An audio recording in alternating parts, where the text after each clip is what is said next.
کون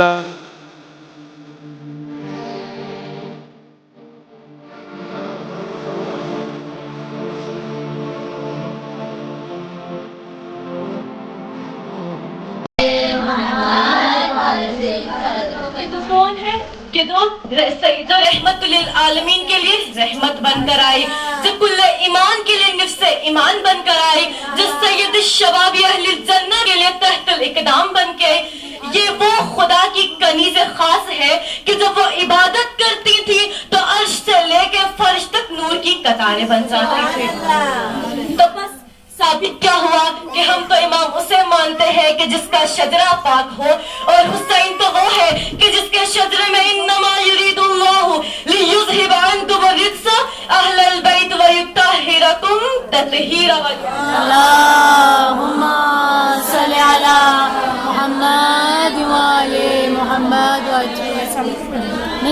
اور اب رسول خدا فرمانے لگے کہ الحسین منی وانا من الحسین ان الحسین مصباح الہدی وسفینۃ النجات، کہ حسین ہدایت کا چراغ اور نجات کی کشتی ہے. ارباب کرام، اس حدیث مبارکہ میں دو چیزیں قابل غور ہیں، ایک کہ وہ ہدایت کا چراغ ہے اور دوسرا کہ وہ نجات کی کشتی ہے.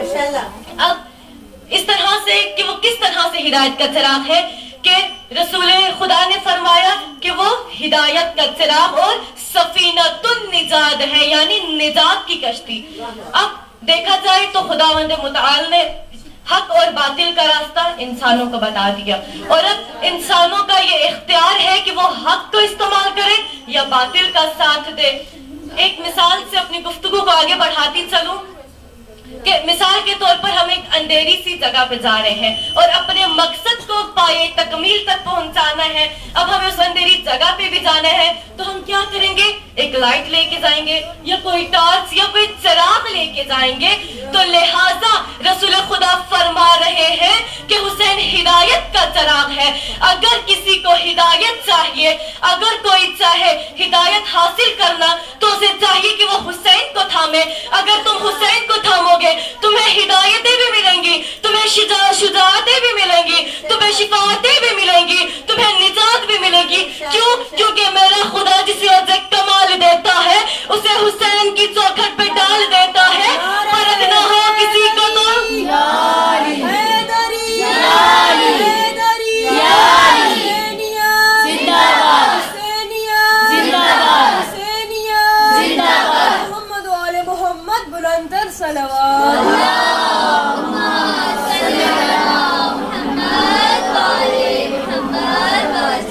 فرق نہ ہو کسی کو تو بس یا حسین کہو. یہ ایسا نام ہے جو شجرے کنگھال دیتا ہے. تو اب عزیزان محترم، دوسری جو قابل غور تھی اس حدیث میں بات کہ حسین سفینۃ النجات ہے، یعنی نجات کی کشتی. اب اگر ہم پیچھے تاریخ میں پلٹیں تو ایک اور ہمیں نجات کی کشتی نظر آتی ہے. وہ کون سی کشتی تھی؟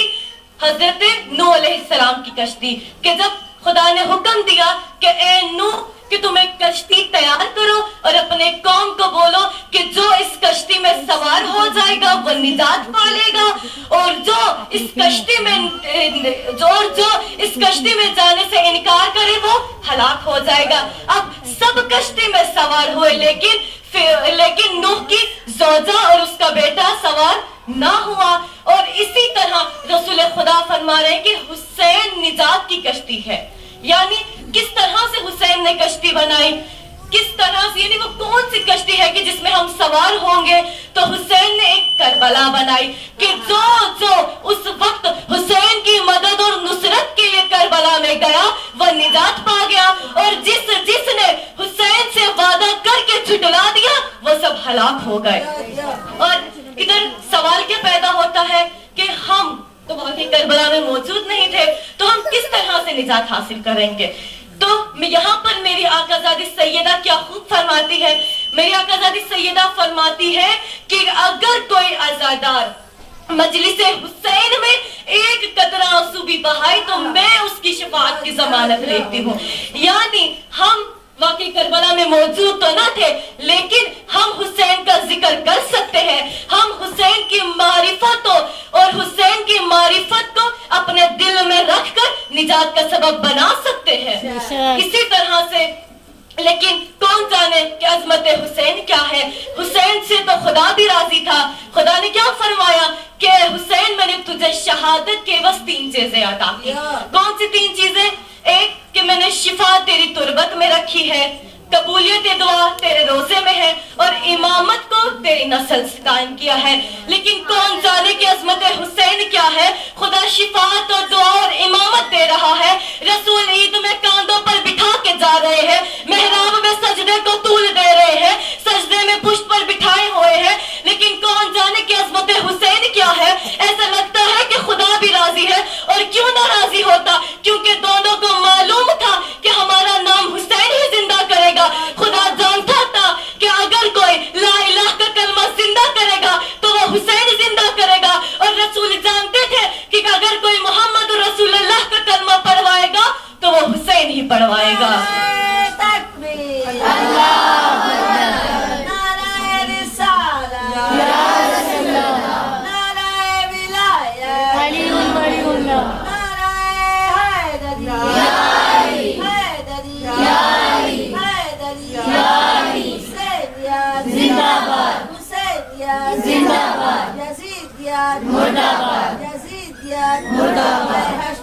مولا حسین علیہ السلام بآواز بلند صلوات. اللہم صلی علی محمد.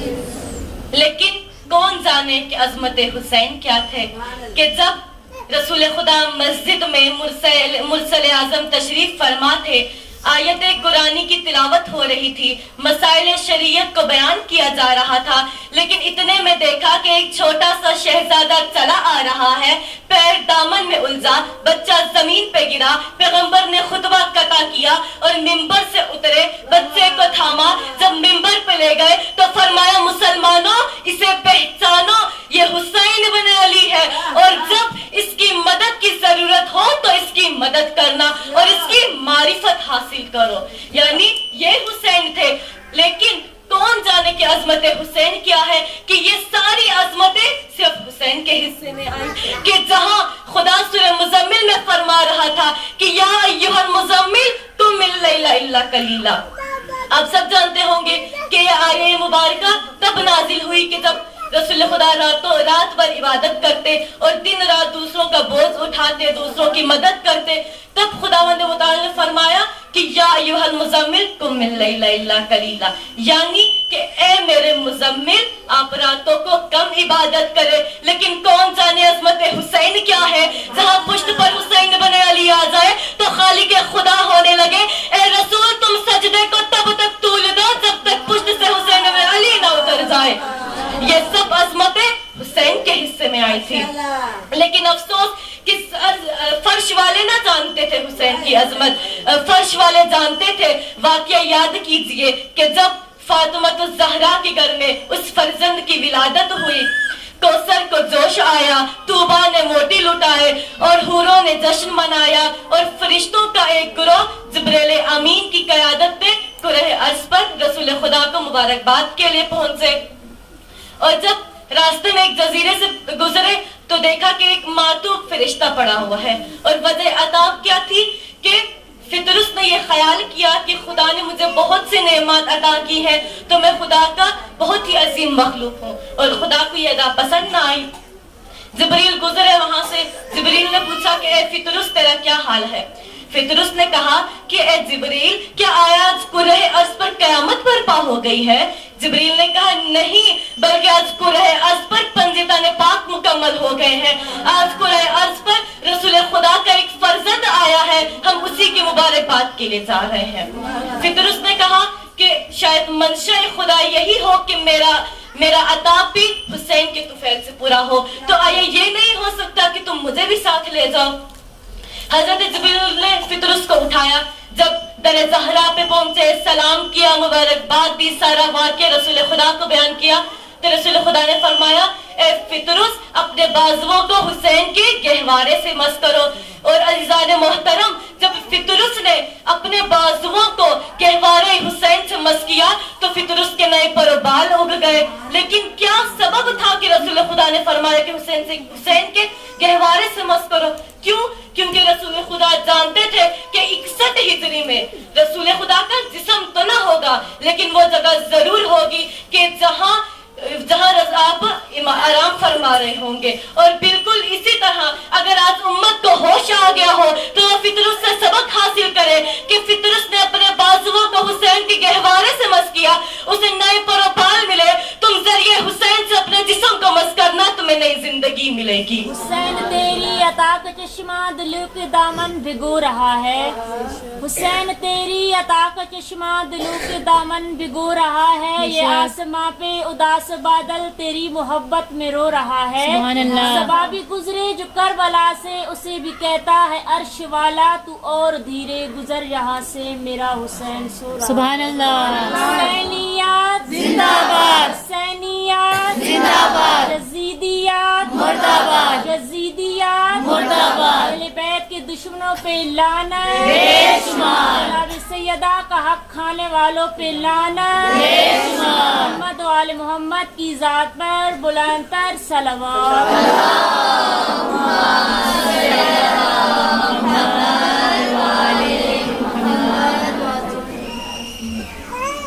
اور اب یہ سب کب ہوگا کہ جب ہم ہدایت حاصل کریں گے.